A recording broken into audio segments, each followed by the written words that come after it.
इष्यते यस्य न हरे रंगयात्रे दिने दिने तमहं शिरसा वंदे राजानां कुलशेखरम् இன்னமுதுட்டேன் இங்கேவா பைங்கிளியே சென்னரங்கம் பாடவல்ல சீர்பெருமான் பொன்னஞ்சிலை சேர் நுதலியர்வேல் சேரலர்கோன் எங்கள் குலசேகரன் என்றே கூறு. தேத்தரும் திரள் தேனினை தென்னரங்கனை திருமாடுவாள் வாட்டமில் வனமாலையும் மார்வனை வாழ்த்தி மால்கொள் சிந்தையராய் ஆட்டமேவி அளந்தழைத்து அயர்வெய்தும் மெய்யடியார்கள் தம் ஈட்டம் கண்டிடக் கூடுமேல் அதுகானும் கண்பயனாவதே. பகவான் ரங்கனுடைய அடியவர்களுடைய பெருமையை ரொம்ப விஸ்தாரமா ரொம்ப ஆச்சரியமாக குலசேகராழ்வார் சொல்றார். அந்த எம்பெருமான் தேனை போல பரமபோக்கியமானவனா இருக்கான், எல்லாரும் அனுபவிக்கும்படியான தன்மையுடையவனா இருக்கான், தாயார் இருக்கும்படியான வக்ஷஸ்தலம் உடையவனா இருக்கான், வாட்டமில்லாத வனமாலைய சூடின்றிருக்கிறவனா இருக்கான், தன் அரங்கத்தில் இருக்கின்றவனவன். அவனையே வாழ்த்தி அவனுடைய தியானத்திலேயே கிளர்ச்சி கிடக்கிறாளாம் பகவத் பக்தர்கள். வாழ்த்தி மால்கொள் சிந்தையராய் ஆட்டமேறி அலங்கழைத்து அயர்வெய்தும் வெய்யடியார்கள் தம். இந்த பக்தர்கள் என்ன பண்றாளாம், எப்பொழுதும் பகவானுடைய நாமத்தையே பாடுங்க, அவனுடைய சிந்தனையிலேயே ஆனந்தமா கலச்சு அந்த சிந்தனை அந்த அற்புதமான வாழ்த்து இதுல ஒரு ஆட்டம் வந்துடுறான். நாசக்கம்மா வேகம் அபாரான ஒரு ஆட்டம். சாதாரணமா ஒரு நல்ல ஆனந்தம் வந்துடுத்துனா ஒரு ஆட்டம், ஒரு துள்ளல் வரும் எல்லாருக்குமே. அல்பமான ஆனந்தம் கிடைச்சா கூட லோகத்துல ஒரு துள்ளல் வந்துடும். நம்முடைய நடையிலையும் நம்ம பேசுற பேச்சிலையும் நம்முடைய செய்கைகளையும் ஒரு ஆனந்தம் தெரிக்கும். அதுலயும் இந்த பக்தன் பகவான வாழ்த்தி பகவானையே நினைச்சு அதுல தலைக்கும் பொழுது தானாகவே ஒரு ஆட்டம் வந்துடும். வார்த்தையிலும் சரி, பேசுறதுலையும் சரி, நடக்கிறதுலையும் சரி, பேச்சுல கூட ஒரு துவனி தெரியும். அதுல ஒரு ஆட்டம் இருக்கும், ஒரு அழகு இருக்கும், ஒரு காம்பீரியம் இருக்கும், ஒரு வினயம் இருக்கும், ஒரு ஆசை இருக்கும், ஒரு துள்ளல் இருக்கும். இந்த ஆட்டம் அந்த மாதிரி இந்த பக்தர்கள் ஆட்டத்தை ஆடி ஆடி ஆடி ஆடி ஒரு கலப்பு வந்துடுறான், தங்களை மறந்து ஆடுறான். இந்த சரீரத்துக்கு இவ்வளவுதான் பலம் இருக்கு. இந்த பலத்தை மீறி அகிலாண்ட கோடி பிரம்மாண்ட நாயகர் தியானம் பண்ணும்போது அவளுக்கு தெரியாம ஒரு ஆட்டம், அந்த சரீரத்துடைய பலத்தை தாண்டி பல கோடி மடங்கு அதிகமான ஒரு ஆட்டம் அது. அந்த ஆட்டத்தை ஆடி ஆடி ஆடி ஆடி ஒரு சமயத்துல ஒரு கலப்பு வந்துடும். ஒரு சிதிக்கு மேல ஆட முடியறவர்களால் அந்த சமயத்துல என்ன பண்றாலும் அவங்க ஆட்டத்துல ஆடி அடங்கி உட்கார்ந்து அப்பொழுது கூட நேரம் வீணாடப்படாதுன்னு சொல்லி ஆட்டமேறி அளந்து அழைத்து உட்கார்ந்தாச்சா ஸ்ரீ நாம சங்கீர்த்தம் பண்ணுவோம்னு சொல்லி எம்பெருமானுடைய திருநாம சங்கீர்ண கிருஷ்ணா கிருஷ்ணா கிருஷ்ணா கிருஷ்ணா ராமா கோவிந்தா மாதவா கேசவா வைகுந்தா நாராயணான்னு தன்னை மறந்து அந்த முகத்துல ஒரு பிரசன்னம் வர புலம்பிண்டே இருக்கலாம். பரமசுக்கம் அது. நம்மளை மறந்து போயிடணும். அடுத்தவா என்ன சொல்றா, நம்ம என்ன சொல்றோம், குடும்பத்துடைய ஸ்திதி என்ன, பந்துக்களுடைய ஸ்திதி என்ன, லோகத்துடைய ஸ்திதி என்ன, நம்முடைய வாழ்க்கையின் ஸ்திதி என்ன, எல்லாத்தையும் மறந்து போயிடணும். இதெல்லாம் ஞாபகம் இருக்குதான் துக்கம். எனக்கு என்ன, நான் பகவானுடைய குழந்தைங்க சுக்கம்னு ஆடி பாடி குதிக்கிறேன். இந்த குழந்தைகள்லாம் ஒரு துள்ளலா ஒரு குதூகலமா இருக்கும். இந்த குதூகலம் பெரியவாளுக்கும் வரணும் அப்படின்னு சொன்னா பகவானுடைய நாமத்தை பாடி ஆடிண்டே இருக்கிறான். அவன் நாமத்தை ஆடி பாடணும். ஆற்றமேடி அளந்தழைத்து அயர்வெய்தும் மெய்யடியார்கள் தம் உண்மையான அடியவர்கள்.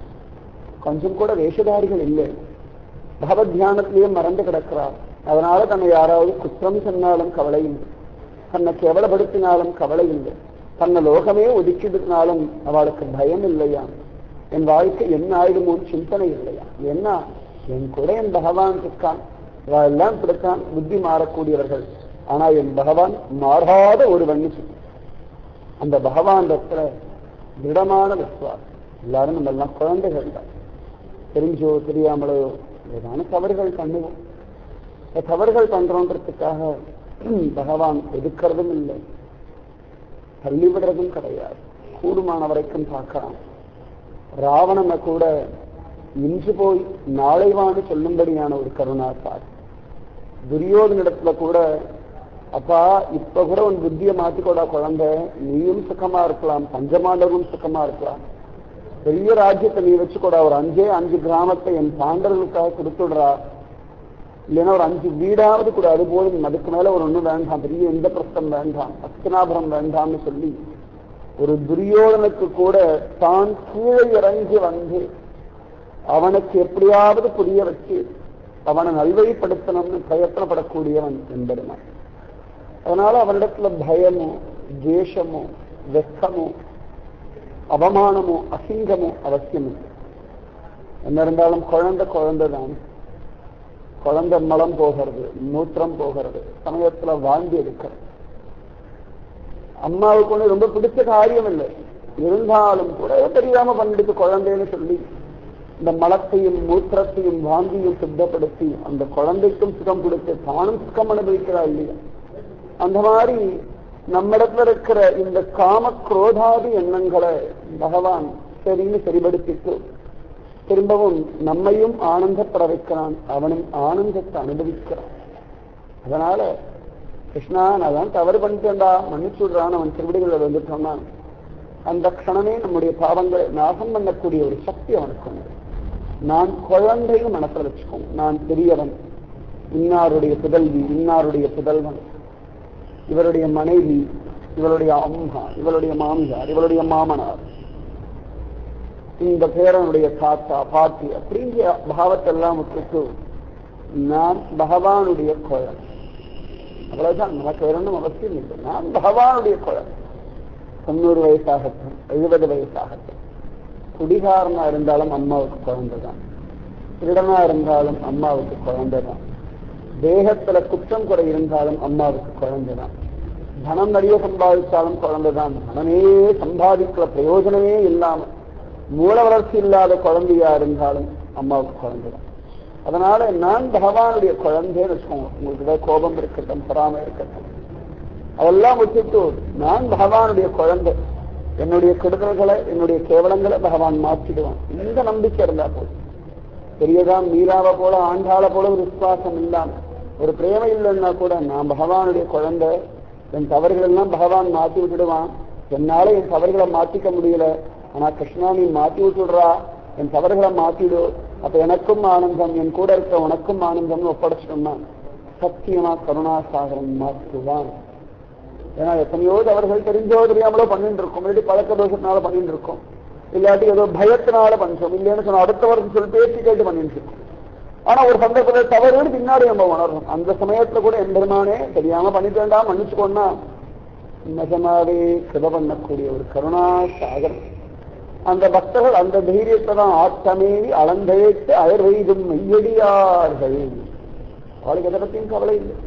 தப்பு பண்ணிட்டாலும் பகவானை தப்பு பண்ணிட்டான்டா எனக்கு தெரியலடா நீ மன்னிச்சுக்கோடா. மனுஷன்னா திரும்ப திரும்ப குத்தி காட்டுவார், நீ பண்ண இல்லைன்னு ஆனா பகவான் பரவாயில்ல விட எது தெரியாம பண்ணிட்டேன்னு சொல்லி அனுகிரகம் பண்ணி கிருபை பண்ணக்கூடிய ஒரு கருணாசாகர். அதனால அவனுடைய நாமத்தையே வாழ்த்தி மாழ்கொள் சிந்தையராய் ஆட்டமேறி அளந்தழைத்து அயர்வெய்தும் நெய்யடியார்கள் தம் ஈட்டம் கண்டிட கூடுமேல் அதுகானும் கண்பயனாவதே. இந்த எம்பெருமானுடைய பக்தர்களுடைய கூட்டத்தை பார்த்துட்டோம்னா தானாவே அடடா நம்ம கூட இந்த மாதிரி ஆடி பாடினா நல்லா இருக்குமே, இது சுகமா இருக்கு போல இருக்குன்னு சொல்லி அதுல ஒரு ஆசை வந்து தானாகவே நம்ம இடத்துல இருக்க அந்த துர்குணங்கள் கண்ணால பார்க்கிற வசதி தான் ஒரு பிராதானியம் கொடுக்கிறோம். இந்த கண்ணு ஒருத்தர் ஆனந்தமா இருக்கிறத பார்த்தாச்சுன்னா ஆஹா இவ ஆனந்தமா இருக்காளே, இவ வினயமா இருக்காளே, இவ அற்புதமா பேசுறாளே, ரொம்ப வினயத்தோட இருக்காளே, நாமும் இப்படி இருந்தா நன்னா இருக்கணும் வெப்ப நினைக்கிறோம். இந்த கண்ணால பார்க்கும்போது சந்தர்ப்பத்துல சில ரொம்ப அழகா பேசுவா, ஆனா உள் முழுக்க மனசு முழுக்க வெஞ்சம் இருக்கும், மனுஷன் இருக்கு. அப்ப கூட நம்ம கண்ணால பார்த்து கொண்டு அவளா இருக்கவே இருக்காது, அவ உத்தமர்கள் நம்ம சொல்லிடுவோம். அதனால இந்த கண்கள் நம்மளை நிறையவே ஏமாத்துறது. ஆனா அதே கண்கள் உத்தமமான பக்தர்களை பார்த்து கொடுத்தோம் அப்படின்னா நாமும் இப்படி இருந்தா நன்னா இருக்கும். எல்லாருக்கும் ஒரு ஆசை இருக்கு, எல்லாருமே என்னென்ன ராவணனா இருக்கணும் கும்பகரனா இருக்கணும் ஆசைப்படுறோம் கிடையாது. சூர்பனகையா இருக்கும்னு தெரியறது, ஒரு ஜனாபாயா மாறினா தேவலையேன்னு ஆசைப்படுறோம். இரண்யகசிபுவா இருக்கும், ஒரு பிரகலாதனா மாறினா நன்னா இருக்குன்னு ஆசைப்படுறோம். இப்படி ஆசை இருக்கு, ஆனா முடிய மாட்டேங்க. ஆனா அந்த பக்த கூட்டத்தை பார்த்த உடனே நமக்கு ஒரு வாய்ப்பு கொடுத்தா நன்னா இருக்குமே பகவானே, எனக்கு தெரியல இவாளை மாதிரி எனக்கும் பக்தி பண்ணணும்னு ஆசை இருக்கு, இவாளை மாதிரி எனக்கும் ஒண்ணு அனுபவிக்கணும்னு ஆசை இருக்கு, ஆனா என்னமோ வரமாட்டேங்கிறது. ஆனா இவாளை மாதிரி என்னைக்காவது ஒரு நாள் நானும் மாறுவேன், ஒரு கிருபை பண்ணேன்னு சொல்லி அவர்களை முன்னிட்டு கொண்டு ஒரு பிரார்த்தனை பண்ண இல்லையா, அந்த பிரார்த்தனை பலித்தமாகும்.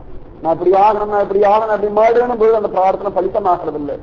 இந்த பக்தர்களை பார்த்து அவ்வளவு உத்தமர்களா இருக்கா, எத்தனை சிரேஷ்டமா இருக்கா, இவாளை மாதிரி இருந்தா எவ்வளவு நன்னா இருக்கும், அவளுக்கும் நன்னா இருக்கு, அவளை பாக்குறவாளுக்கு நன்னா இருக்கு, அந்த குழந்தைய பத்தவா யாருன்னு சொல்லி ஆனந்தப்படுறோம், அவ பந்துக்கள் யாருன்னு கேட்டு பரமானந்தப்படுறாள். அந்த மாதிரி நானும் மாறிட்டு அவளை நன்னா இருக்குன்னு ஒரு ஆசை வரணும்னு இந்த ஆசை இந்த பக்தாளை பார்த்தாதான் வந்து விடுறது.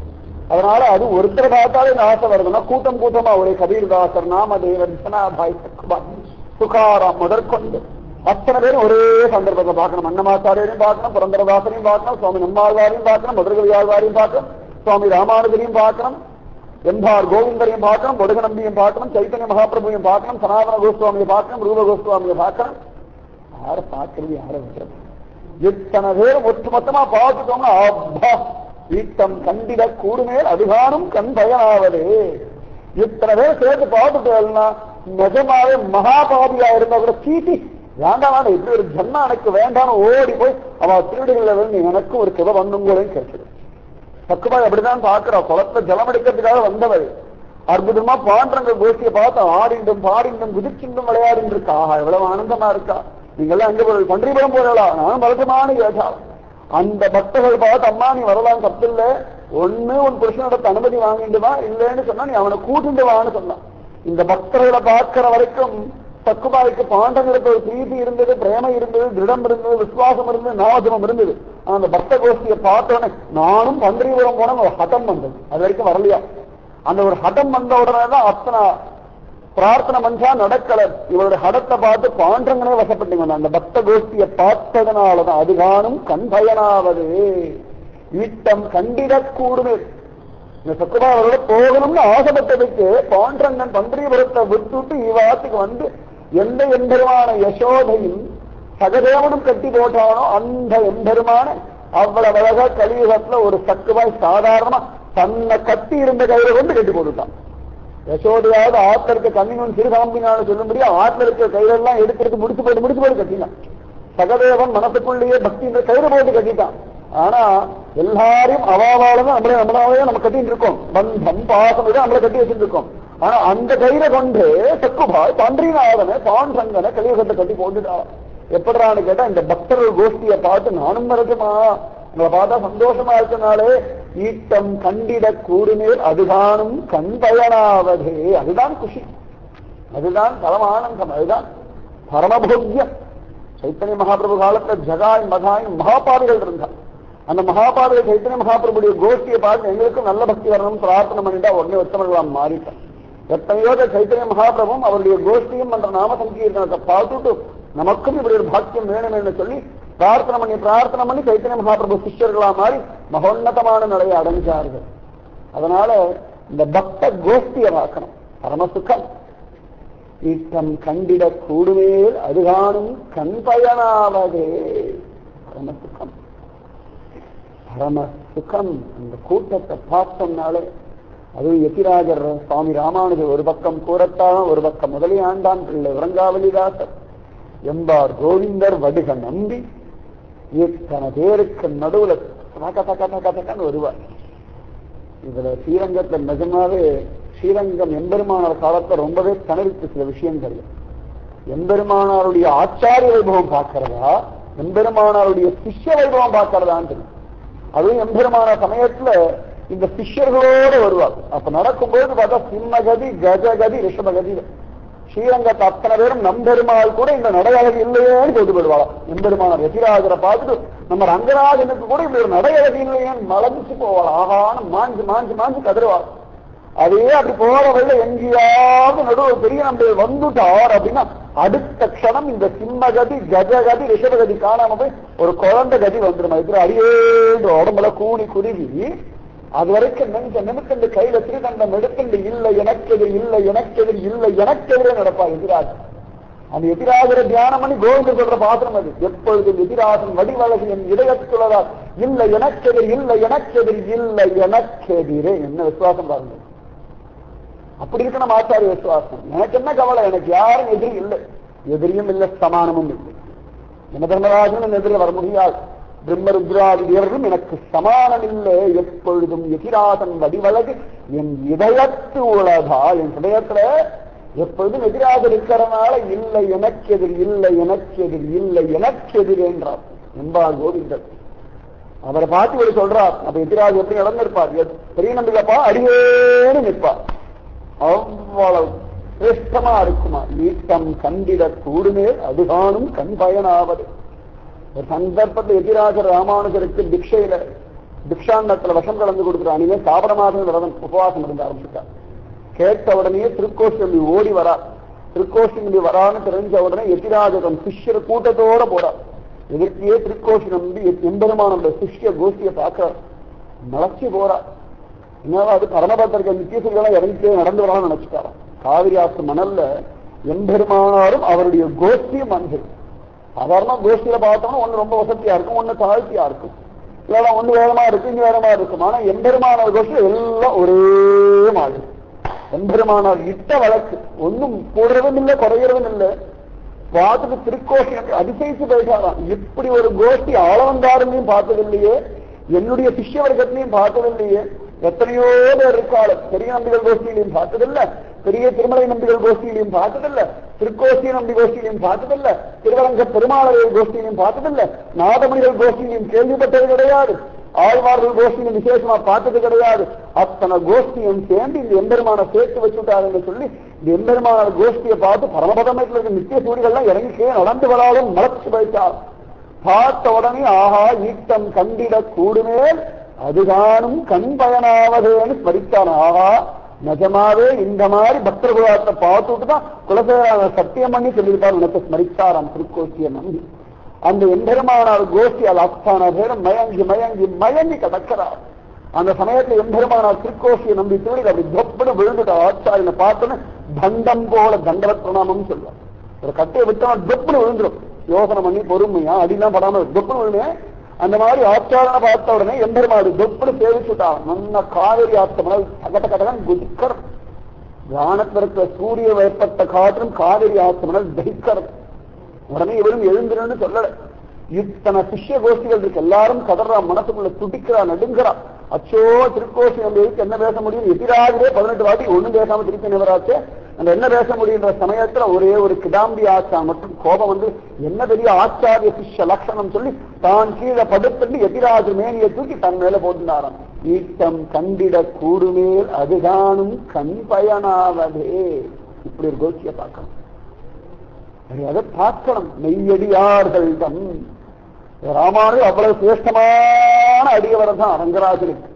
திருக்கோஷி நம்பியும் சிரேஷ்டமான பக்தர் தான். ஆனா இந்த 2 பேரையும் தூக்கி அடிச்ச ஒரு கிடாம்பி ஆச்சான், ஒரு மடப்பள்ளி கைங்கரியம் மன்றத்துக்கு இத்தனை ஒரு இப்படி ஒரு கோஷ்டியை பார்த்தாச்சுன்னா அதன் பிறகு எங்கேயா அகம்பா வருமா?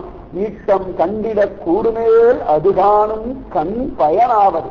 இப்படி ஒரு காட்சியை பார்த்தாச்சுன்னா இதுதான் இந்த கண்ணால பிரயோஜனம். எத்தனை அழக பார்த்தாலும், எத்தனை ரம்பா மேனக ஊர்வசி திலோத்தமையை பார்த்தாலும் இந்த சுகம் சத்தியமா கண்களுக்கு கிடைக்கிறது. 1000 கோடி பணம் வச்சு பாருங்கோன்னா கூட சுகம் கிடைக்காது. நம்ம நாட்டு குழந்தைகள் எல்லாம் பகு உத்தமர்கள் லோகத்தையே ஜெயிச்சு ராஜாதிராஜனா இருந்தாலும் அந்த சுகம் கிடைக்காது. நம்முடைய திருமேனில கொஞ்சம் கூட வாட்டம் இல்லாம கடைசி காலம் வரைக்கும் இளமை மாறாம இருந்தாலும் இந்த சுகம் கிடைக்காது. பார்க்கிற அத்தனை பேரும் நம்மளை போல யாருமே லோகத்துல கொண்டாடினாலும் இந்த சுகம் கிடைக்காது. என்ன சுகம்னு கேட்டா ஈட்டம் கண்டிட கூடுமேல் அதுகானும் கண்பயனாவதே. இந்த பக்த கோஷ்டியை பார்த்தாச்சுன்னா அதுதான் இந்த கண்ணுடைய பிரயோஜனம். கண்ணுடைய பிரயோஜனம். நாரத மகரிஷி ஸ்ரீமத் பாகவத்தை காண கிடைக்க அத்தியாச்சரியமான நிகழ்ச்சி. அவ்வளவு சிரேஷ்டமா பகவான் எப்படி குடும்பம் நடத்துறான்னு பார்க்க வேண்டாம். எல்லா இடங்கள்லையும் பகவானை பார்த்தார். 14,108 கிரகத்திலையும் எம்பெருமானுடைய வைபவத்தை பார்த்தார். எம்பெருமானுடைய வைபவத்தை ஸ்மரிக்கிறதா, இந்த எம்பெருமானுக்கு கைங்கரியம் பண்ற இந்த 10 மகிழ்ச்சிகளுடைய வைபவத்தை ஸ்மரிக்கிறதான்னு தெரியாம தனறி போயிட்டார். இத்தனை பக்தர்கள் இவ்வளவு பேரை கொண்டாடுறாங்க. இத்தனை பக்தர்களுக்கும் தனித்தனியா ஆவிர்வவிச்ச எம்பெருமான் கிருபவன்றான இந்த 10 மகிழ்ச்சிகள் எத்தனை சிரேஷ்டமான பக்தி பண்ணணும்னு சொல்லி அப்பா இனி எத்தனை பக்தரையும் ஒரே நாள்ல பார்த்துட்டேனே ஈட்டம் கண்டிட கூடுமேல் அதுகானும் கண் பயனாவதேன்னு அனுபவிச்சார். அவ்வளவு சிரேஷ்டமா இந்த பக்தர்களுக்குதான்.